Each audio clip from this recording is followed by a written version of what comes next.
I just did an entire live and lost it. My phone froze, so I couldn't save it. So I'm just going to redo this. Maybe that was the universe's way of saying that I was rambling. I don't know if you were in the last one. I tried to save it, but my phone froze. So I'm going to do this again real quick. But two or three things. The first thing I have is a request that if you have any tips for helping kids deal with anxiety at the dentist, I would love that. And I probably won't see the chat comments, but I'll post this right after as a video on IGTV. And that's where I'd love you to put the comments if you do have any comments. Because the twins, Jordan is great. He's fine. He loves the place. They have a whole play area that's shut down now, but they love it. This place is great for kids. But Maddie gets a lot of anxiety around the dentist. So if you have tips on that, again, when I post this later, just put those in the comments. So I want to address something that I see a lot of women business owners, when they flip their thinking on this, it'll make a huge difference in their business. I think how engaged they are in it, how excited they are in it, and in their future. And that is something that I call asset-based thinking. And I'll explain why I want to talk about this today, because this is, if you were at my Iconic workshop last year, right? Not this past year, but the other year, we talked about this, about women are great earners. We're great at generating income. We will hustle. We will create the model, right? But there is a flip to this asset-based thinking that will change your future, and it will change how you build wealth with your business. And so an example of this could be a very simple is building your business to sell it, right? A lot of women don't think that way. Why? And here's my theory on this. We typically create businesses from a place of meaning, of wanting to do very personal work in the world or a personal mission. And sometimes the business isn't aligned with something that can sell, right?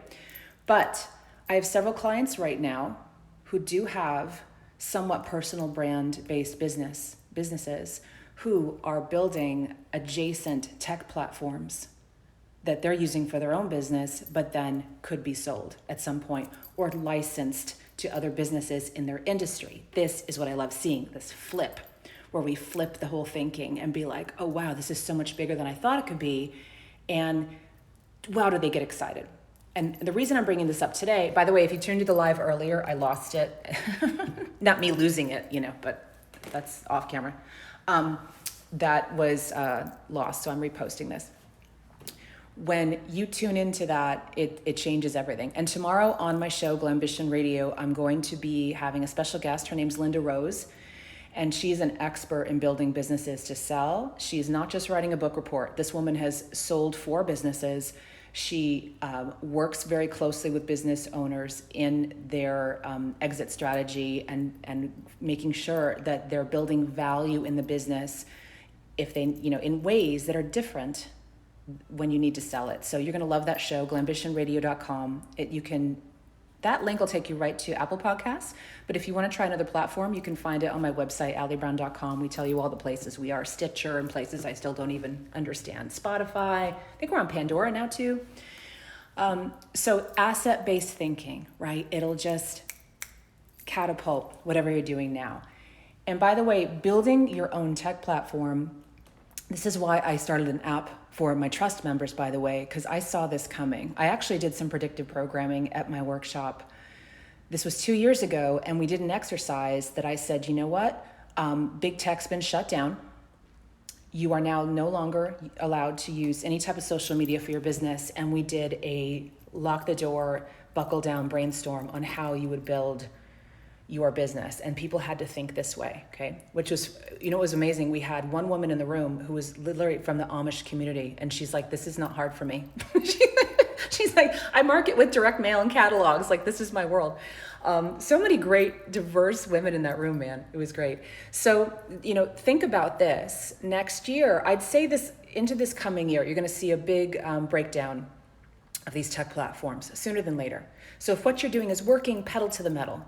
But be thinking ahead if you've built communities, if you've built, if you're overusing Facebook groups, for example, or even all of you jumping on Clubhouse, which I'm not even on, and I'm already just seeing it everywhere, and it's being, anyway. That'll probably eventually get censored, get taken down. Be thinking about what you can build for yourself and your future and your community. Okay, so it's this elevated thinking, this asset-based thinking that I want you to plug into. And women can learn from this. This is something the guys do. They do a little more naturally. All right. So that show posts tomorrow on Glambition Radio. If you haven't joined us for the show, it's a fun name, but we have very intelligent conversations, and you're going to love our guest, Linda Rose. She's going to walk us through what we need to be thinking about if you're going to be building your business to sell. Ladies, I want more of us thinking this way. It'll be great. All right. Have a great day. And if you have a tip on the kids and the dental anxiety, I would love that if you leave that in the video I post right after this. I'll get this up. Okay. Have a great day. Bye.